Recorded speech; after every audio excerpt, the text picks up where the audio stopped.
Alright,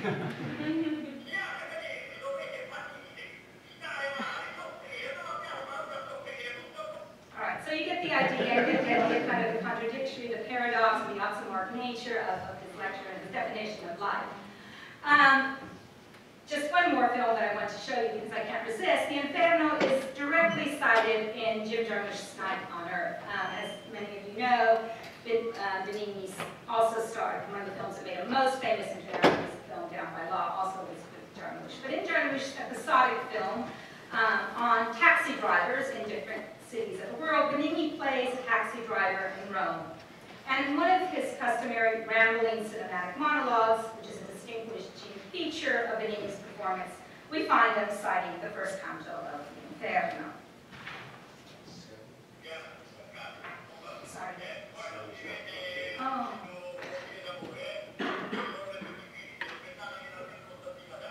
Oh, sorry. You don't really need to see that again. Sorry, I didn't know the sound wasn't on. It should be now.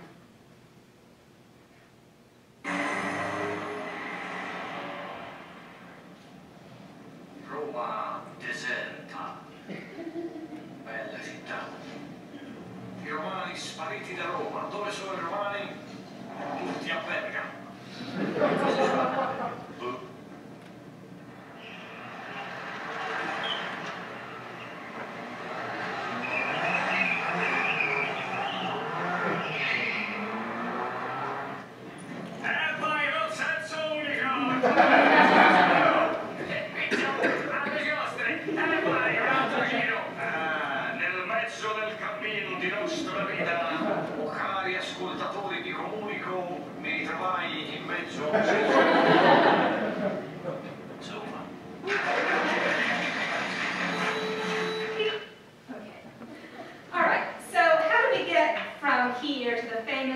Dantes that Benigni has performed around the world.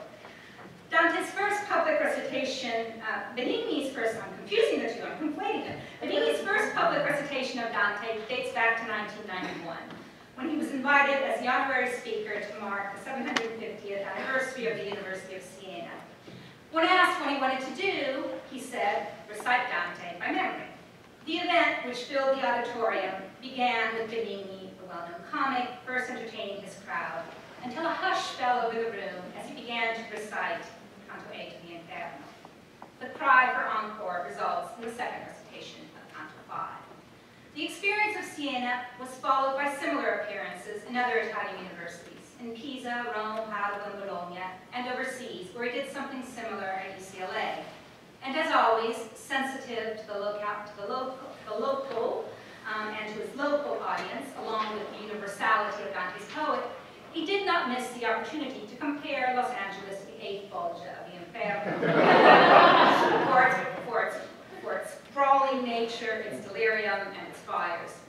Now, from the university experiences emerged the idea of theatrical performance. In December 2002, for Raiuno, Benigni recites the last canto of Paradiso in a studio in the province of Terni. Millions of television viewers tune in. In 2002, what was considered probably the most unusual of these Dante presentations, again in a juxtaposition of the high and the low, he asked to recite the last canto of the Inferno at the Festival of Sanremo. As one of you may know, this is one of Italy's premier popular cultural events. It's the big Italian popular music festival. In explaining the seemingly bizarre desire to bring Dante, the epitome of high culture, to Sanremo, the epitome of popular culture, Benigni spoke of the mission, or we might say, the responsibility of the comic. Andare a cercare il rischio, I posti sconosciuti, le zone pericolose, è la missione dei comici. So to go out, to search out risk, to search out the most unknown and dangerous zones. This is the mission of the comic. So it is in this tradition, and in the spirit, that Tutto Dante is born. Following the 2006 recitation of the famous Ulysses canto in the Rome Amphitheater of Patrasso, which in that year was the European and cultural capital of the world, Benigni begins to recite Tutto Dante in Piazza Santa Croce in Florence, in front of the famous Basilica of Santa Croce, and next to the famed statue that Quinn also revered, talked about today, of the severe Dante. And this begins, as I said, in the summer, on the 27th of July in 2006. In that city, where Giovanni Boccaccio initiated the Dantes. The first cycle of performances comprised 13 sold-out evenings of readings of selected cantos of the Inferno and Canto 33 of Paradiso. From here, it went on tour in Italy, and from December 2008, around Europe, the US, Canada, Latin America, over 130 performances in 48 cities, with about 1 million live spectators in all.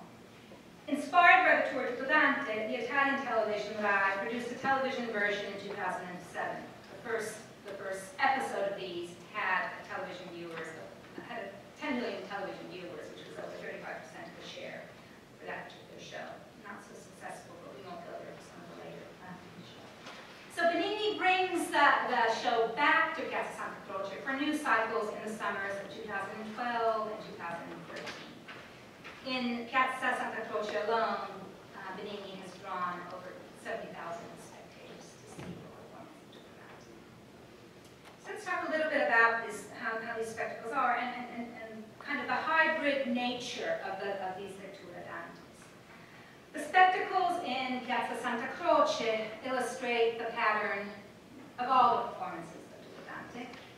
Dancing onto the stage, accompanied by what has become his recognizable theme song. Every time you see Benigni now, either on a stage or on a television program, there's a jingoesque music that goes along, so you know it's Benigni. He appears weaving in and out from behind these wooden panels that are set up on the stage, as the Commediante dell'arte would have from behind a curtain. These wooden panels are his only props. The show begins with an acknowledgement of his audience, and I would like to suggest that this is extremely important, the relationship that he establishes with his audience, and it's very key to the success of these performances. In Piazza Santa Croce, for example, he always thanks the Florentines, yells out from them, and particularly always calls out to get confirmation from those who are sitting most further back that they can hear them, so drawing him into his monologue.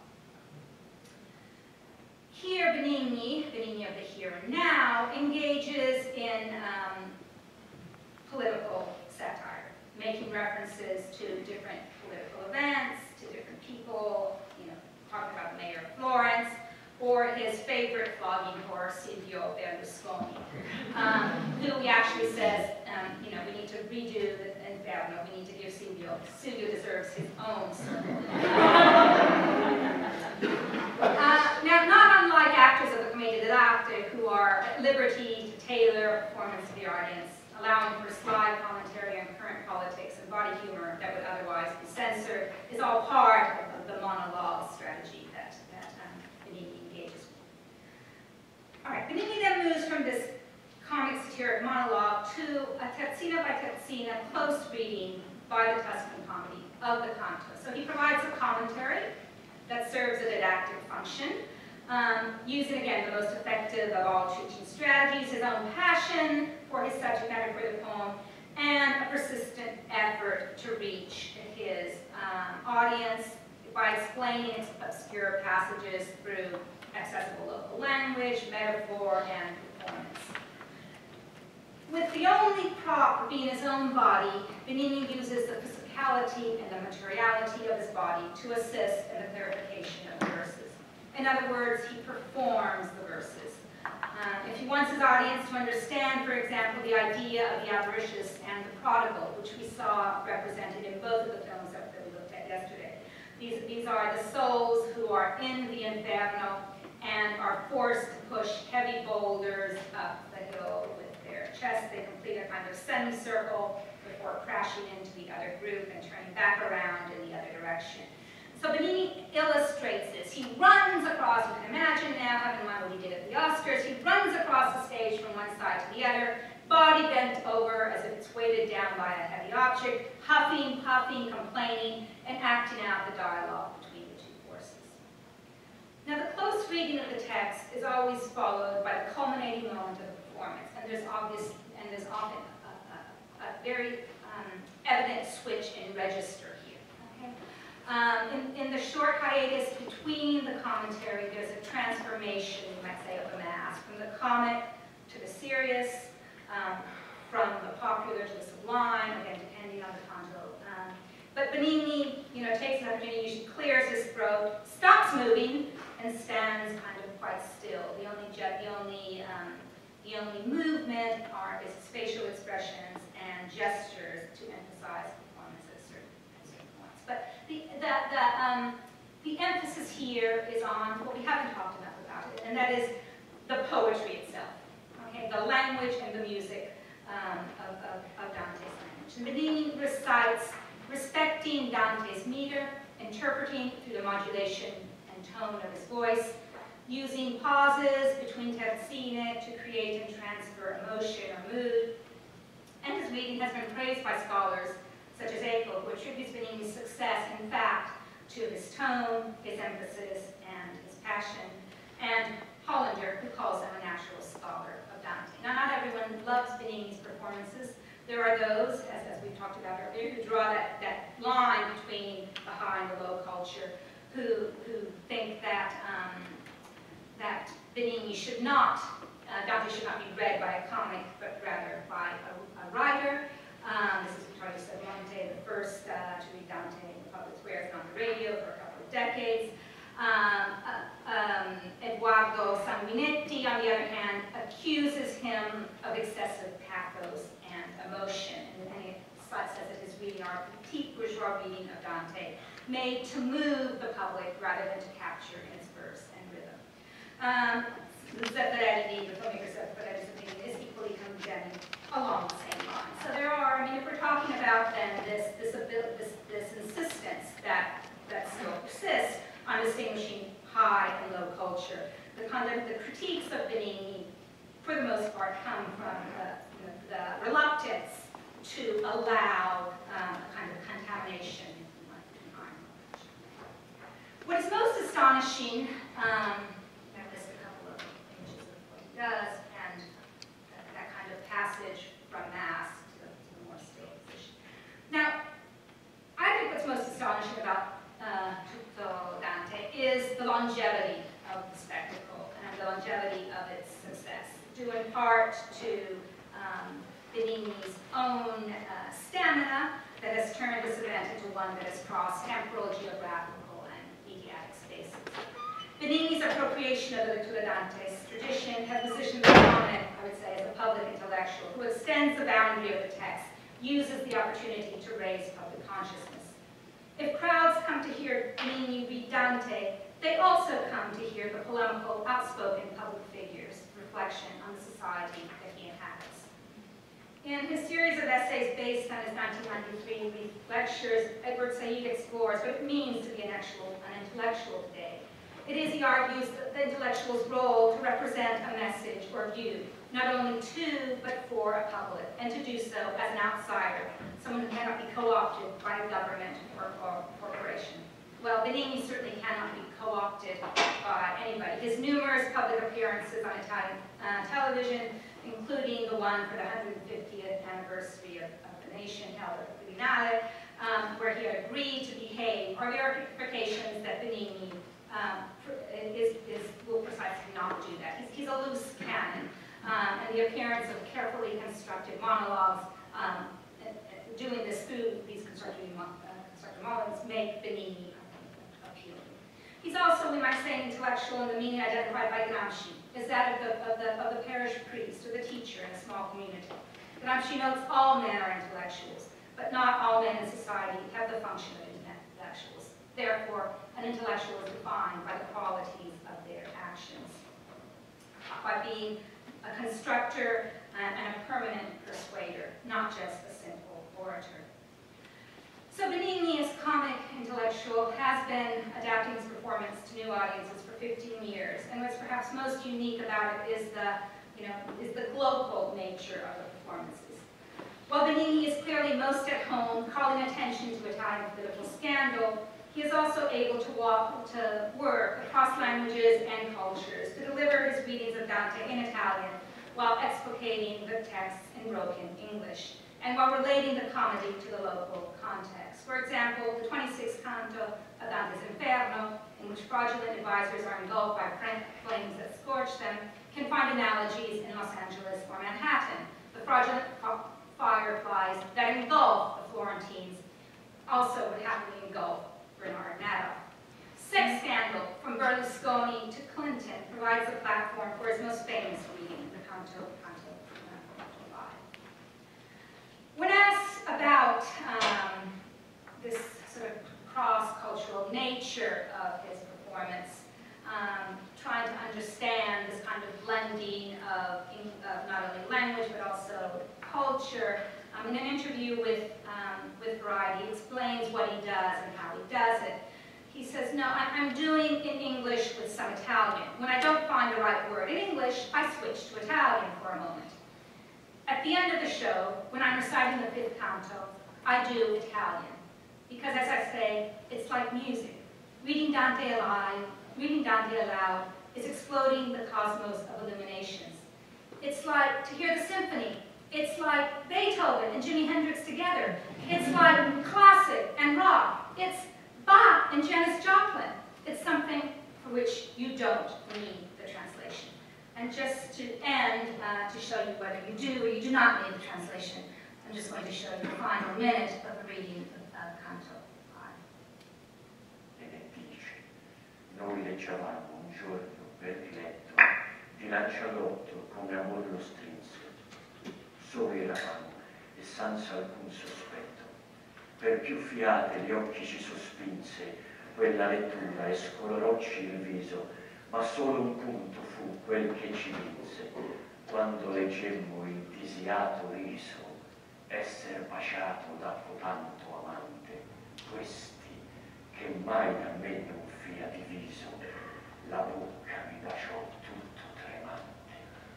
Galeotto fu il libro che io scrisse, quel giorno più non vi leggemmo avanti, mentre che l'uno spirito questo disse, l'altro piangea, sì che di pietade io venni me così come io morisse, e caddi come corpo morto cade. There you have it.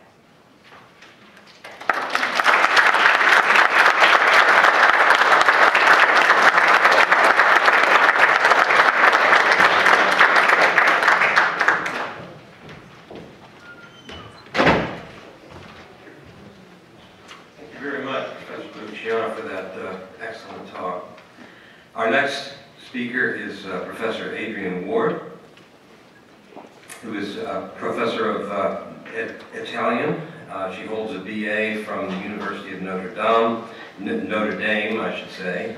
The other one is in Baltimore. And an MA and PhD from the University of Wisconsin. Professor Ward specializes in 17th and 18th century Italian literature or culture. She is the author of Pagodas in Play, China in the 18th Century Italian Opera. Like our other speakers, articles too numerous to mention, and we're very glad to have her with us, and we eagerly await your words.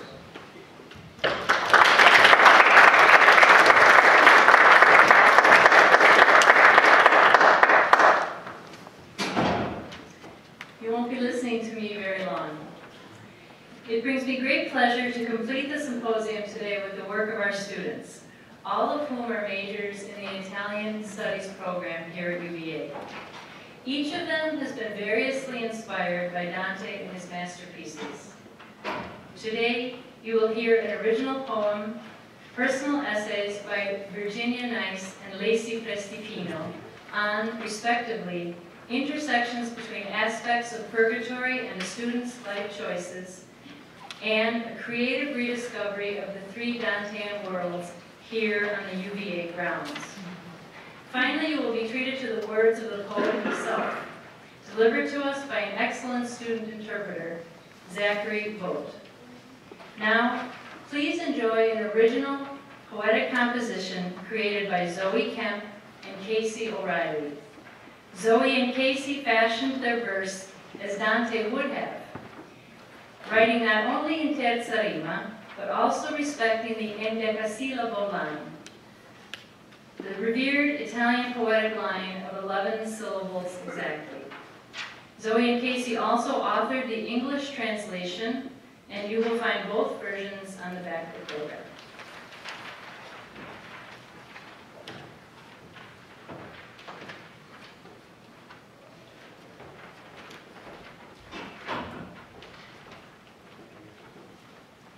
Vizzini e melanzine. Dante, grande poeta rinomato, nel Trecento, in bella terza rima, una commedia macabra ha fatto. Le visioni dell'inferno anima, in terza rima, la quale è stata usata dai trovatori dapprima. La sua scura storia è infestata con i vari peccatori dannati, la loro angoscia illimitata. Con i 100 canti coordinati, in versi raggruppati e terzine, Dante ci dà scritti disciplinati. O il miglior poeta di dozzine mostra l'importanza di melanzine. Dante, poet renowned and great, in the 1300s in lovely third rhyme, a dark and morbid poem he did create. He wrote of hell in all its horror and grime, in third rhyme, that old and forgotten rhyme scheme, which was used by French troubadours in their prime. Dante's 9 circles of hell swarm with a team of the eternally damned women and men, whose punishment is limitless and extreme. 100 lyrical cantos he did pen, grouping into tercets each and every verse. Dante proves a disciplined comedian. His famous comedy, Anything But Terse, reminds that virtue beats an eternal curse.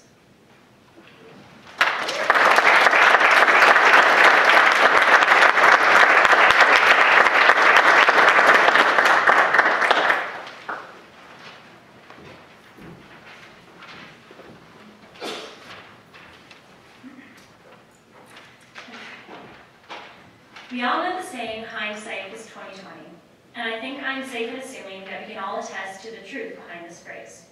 We've all had experiences in which we can recall thinking, if only I'd known this, or if only I'd done that. As a student, I've experienced several of these situations, about which I find myself often wishing, if only. Dante writes of a similar experience in his Divine Comedy. We first see Dante in the Inferno, looking back on his life and assessing how he has lived. Dante evaluates where he is and what he has done, and he doesn't like what he sees. As he himself said, nel mezzo del cammino di nostra vita mi ritrovai per una selva scura, e la diritta via era smarrita. The straight way had been lost. And although I am not now midway through the journey of my life, at least I hope not, I can relate to Dante in a way because I am at somewhat of a crossroads in my life. Here I am, a fourth year, about to graduate from university and enter the real world. And because this is such a big moment for me, and for every fourth year at UVA, I would really rather not have this become one of those situations in which I look back and think, if only. But because I am not too keen on the idea of having to go through hell and back in order to make the right decision, I'll let Dante do it for me. In the Inferno, Dante presents repercussions to mistakes, but in the Purgatorio, he offers ways to avoid those mistakes. For every sin presented in the Purgatorio, Dante also gives a virtue that acts to counter it. St. Augustus defines sin as curvatus in se, or to be curved in on oneself. So here in Purgatory, Dante tries to undo these curves and once again find the straight way. The first sin that Dante encounters in Purgatory is pride. Dante puts pride at the base of the mountain in Purgatory to suggest that it is the basis of all sin. It is the heaviest place where it is the hardest to move, and so Dante suggests pride is the most crippling of all sins. As a counter virtue to pride, Dante uses humility.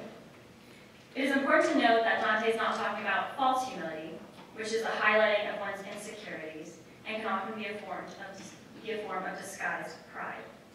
Rather, Dante is speaking about humilitas, the Latin word for humility, and the derivation of which is humus, which means the earth. So being humble means staying grounded and knowing what is real and true about oneself instead of inflating images of ourselves. The most humbling experience I have had in my 4 years at UVA was also my most rewarding experience, and that was my semester abroad in Siena, Italy. Traveling by myself, living with a new family, and having to perform everyday tasks in Italian was truly humbling. I remember feeling surprisingly small. But when I say small, I do not mean I felt insignificant. I mean I was just finally faced with the realization of what is real and true. That the world is a big place, and I am very small in relation. But instead of feeling suffocated by my realization of how big the world is, I instead had my eyes fully opened. I loved feeling that I was somehow a part of this great and complex world, no matter how small my part. G.K. Chesterton once said, "How much bigger your life would be if yourself could become smaller in it." And I feel like this is exactly what happened to me after studying abroad, and is exactly what Dante was trying to portray in his Purgatorio. After Pride, Dante moves up the mountain of Purgatory to envy, then to wrath, and then the fourth sin that he encounters is sloth. The placement of sloth in the Divine Comedy is very interesting. There are three parts of the Divine Comedy: the Inferno, the Purgatorio, and the Paradiso. Sloth is halfway up the mountain of the Purgatorio, so it is right at the center of the work. Dante starts off his Divine Comedy midway in the journey of his life. And so here, midway in the journey of the Divine Comedy, he is encouraging us not to become complacent. As a counter-virtue to sloth, Dante offers zeal for the mission.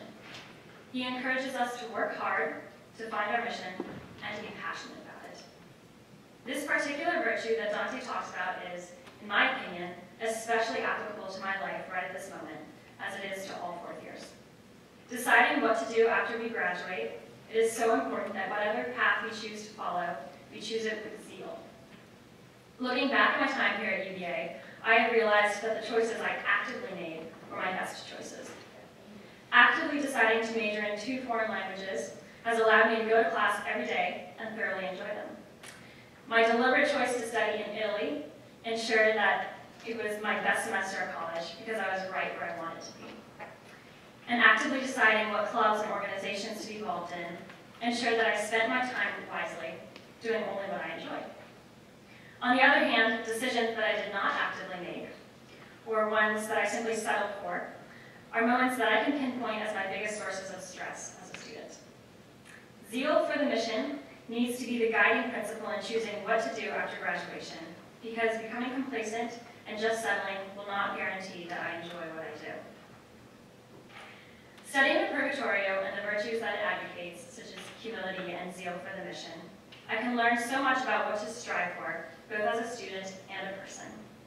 And while I don't pretend that trying to emulate all of these virtues will necessarily give me everything I dream about for after graduation, I do believe that if I act according to the principles that Dante preaches, I will not reminisce about my university experience and think, if only.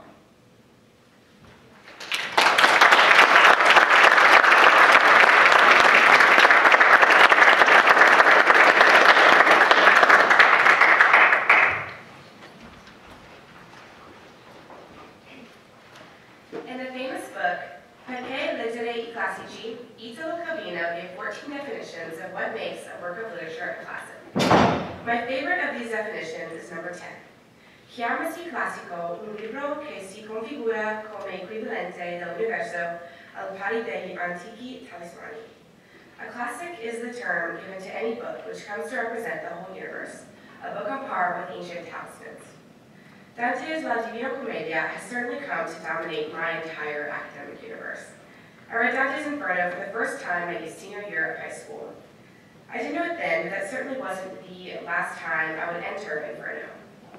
I have since come to read Inferno twice more here at UVA, and my venture into medieval Italy has not ceased. From Inferno to Paradiso to Vita Nova, the father of the Italian language has appeared in nearly each of my courses at UVA. Calvino says that a true classic is one that represents the entire universe. La Divina Commedia follows me inside and outside the classroom, and I find evidence of this classic everywhere I go. At UVA, we find Inferno in Clemens' library during finals week. From the 4th floor, descending down into the 1st floor, students work eternally to pay for their sins. On the 1st floor resides the worst of these students, the epic procrastinators. Tirelessly working in complete silence, the procrastinators are cursed to read their entire semester's worth of assigned readings in one night. Stationed in bleak white cubicles, the procrastinators flip through page after page with nothing to distract them from the task at hand.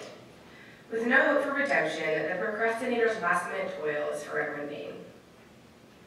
A student's purgatorio is found all over grounds. Passing through the hallways of any academic building, we find classrooms full of the patiently penitent, working to earn their way into paradise. Students sit glued to the desks as their hands move laboriously to write down the professor's every word. The students write and write as the professor drones on for what seems like an eternity. Every hour, the laborers receive a short break, but the atoning repetition never ends. They simply walk in chaotic hallways towards their next destination to listen once again to the monotone lecture which their hands tirelessly inscribe. The lessons range from ancient Roman civilization to the virtues of honor, as students work and listen and hope that they one day will reach the heights of glory. Paradiso for the UVA student resides among the picturesque pillars and the grassy slopes of the lawn. From day to day, the joyfully divine activities contained within the architectural masterpiece vary from a nap under a tree to a friendly game of frisbee. More special than the simple moments of joy under the sun or stars is the height of every student's yearning, graduation day. Having proven themselves worthy of the treasured seats on the lawn, the degree laureates wait the summit of perfection when a diploma is finally in their hands. Seated in the space that they walked across so many times before, the students are overwhelmed with warmth and gratitude for the amazing experiences they enjoyed and the opportunities that await in the future. With their backs towards the rotunda, symbolically prepared for the next step in life, the virtuous graduates learn long and never to leave the academical paradise. As I finally reach graduation day myself, I can only assume that Dante's presence will follow me. The only question is what form his universe will take in my future.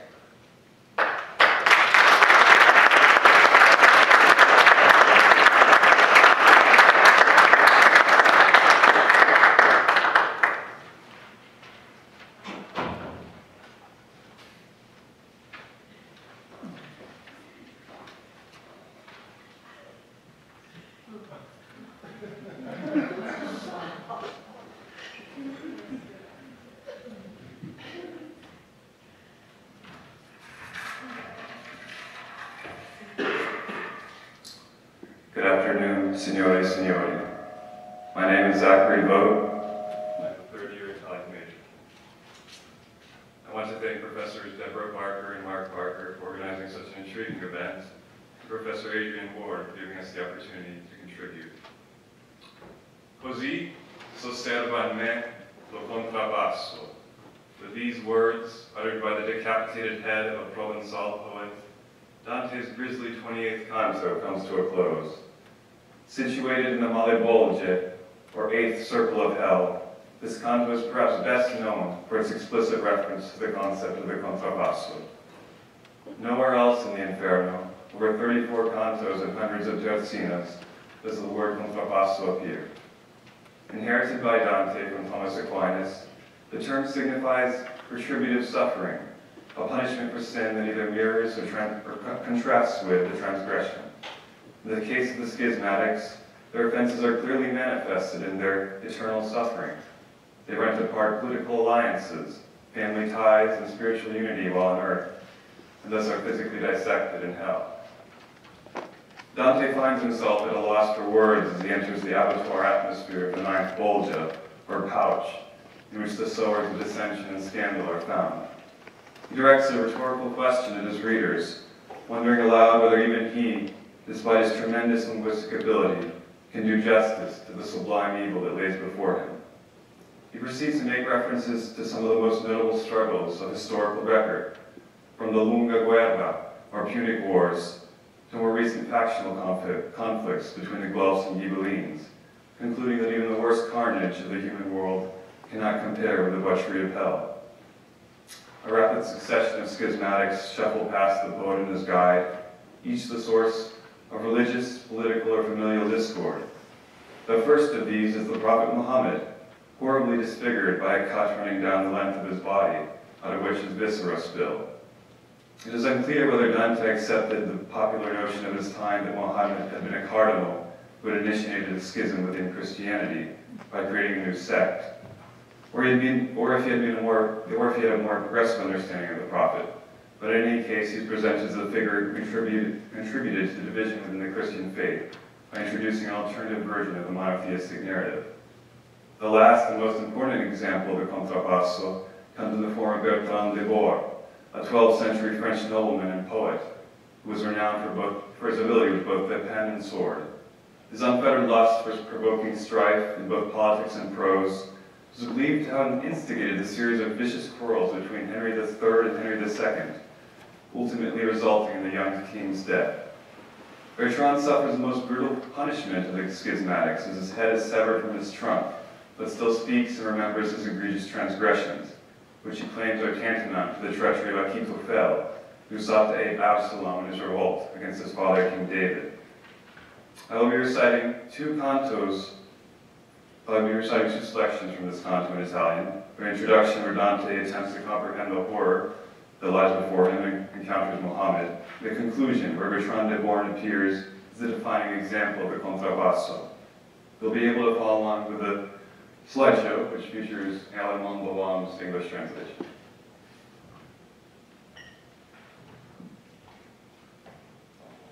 Chi podia mai, pur con parole sciolte, dicer del sangue delle piaghe a pieno, che ora vidi per narrar più volte.